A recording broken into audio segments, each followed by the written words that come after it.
O cultivo do grão dourado, que vem ganhando espaço nas áreas de cerrado do estado de Roraima, tornou-se uma importante engrenagem da economia local, movimentando cadeias produtivas e atraindo investimentos. A produção agropecuária no estado de Roraima cresceu muito nos últimos anos, principalmente impulsionada por uma política pública voltada para o desenvolvimento, onde nós atacamos as questões estruturais do estado.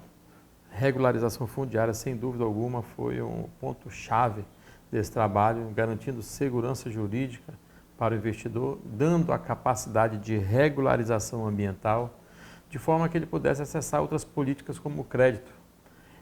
Isso impulsionou muito as atividades produtivas do nosso estado de Roraima, tanto é que nós saímos de uma área menor do que 30 mil hectares apenas de soja e superamos em 2025 132 mil hectares só de soja, totalizando ao todo, com todas as outras atividades, com o milho, com o arroz, 168 mil hectares, e levando em consideração com as culturas de cobertura que são conduzidas após a colheita dos grãos, os 200 mil hectares de área plantada. O início do plantio de soja em Roraima para a safra 2026 ocorre sob um cenário de atenção redobrada por parte dos produtores rurais.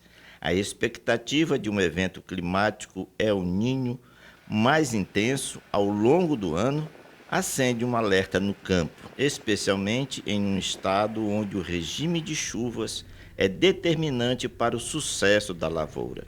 Olha, teve um efeito que vai ser muito positivo para esse ano, porque a gente conseguiu construir a palhada, a cobertura verde, o ano passado, porque as chuvas elas foram até dezembro.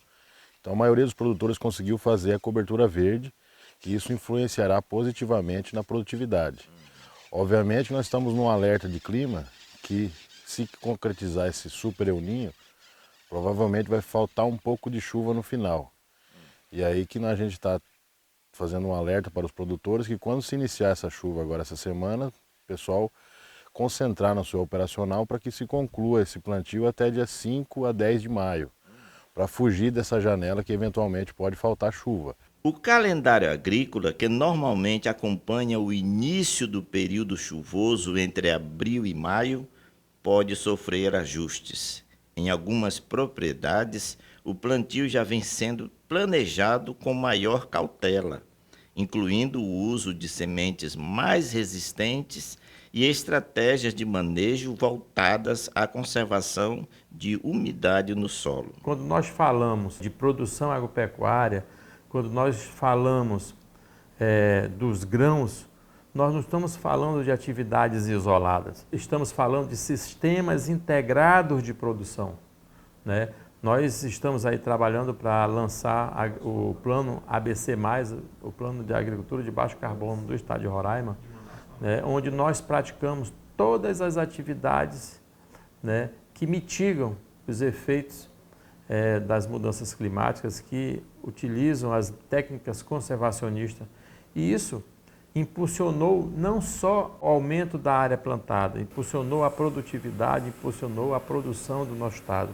Diante das incertezas climáticas, produtores têm investido em tecnologia e monitoramento meteorológico. Sistemas de irrigação complementar, correção de solo e manejo mais preciso passaram a ser alternativas consideradas garantidoras de qualidade e produtividade para minimizar possíveis perdas. A gente procura fazer um manejo integrado aí, preventivo muitas vezes, para não ter problema, Aqui foi feita uma dessecação, foi subsolado ano passado para implantar a cobertura depois da soja, Daí a gente plantou milheto com braquiária, daí agora foi só dessecado e plantado.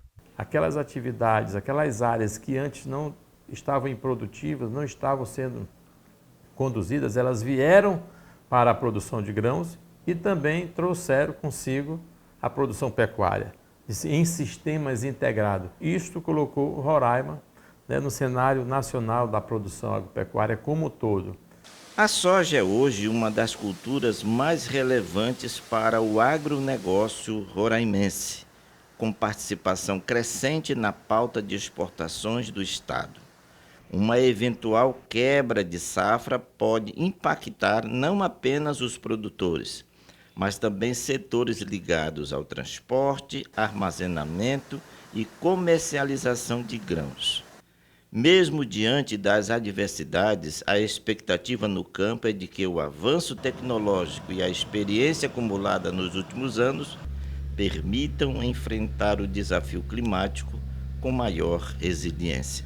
Outra alternativa para os produtores seria a irrigação do solo, mas ainda existem obstáculos para a implementação em mais propriedades. Na verdade é possível também fazer irrigação na soja. Acontece que é um investimento que o produtor tem que ter, principalmente rede elétrica trifásica próximo, né? Nosso estado ainda está evoluindo nessa questão, precisa ser trabalhada essa política pública para que chegue as linhas trifásicas perto de áreas produtoras para que ele possa captar energia. Mas aqui nós temos água e temos luminosidade o ano todo, então é perfeitamente uma região que tem um potencial gigantesco para fazer esse tipo de cultivo que é com soja e milho irrigado. Então é um manejo, é o plantio direto. Hoje você não consegue fazer produção e produtividade sem ter essa agricultura moderna, pensando no carbono no solo, pensando na microbiologia do solo. Então a gente copia a floresta. Você vê grandes florestas na região amazônica que você faz uma análise de solo, não tem muito nutriente, mas tem vários micro-organismos que vão ciclando aqueles nutrientes para manter aquela floresta grande de pé. E aqui no lavrado, a gente copia a floresta para ter essas altas produtividades. Para os produtores, o sucesso da safra dependerá não apenas das condições naturais, mas também da capacidade de planejamento, inovação e resposta rápida às mudanças do clima. Em meio à imprevisibilidade do El Niño, o campo roraimense segue apostando na técnica e na experiência para garantir produtividade e sustentabilidade.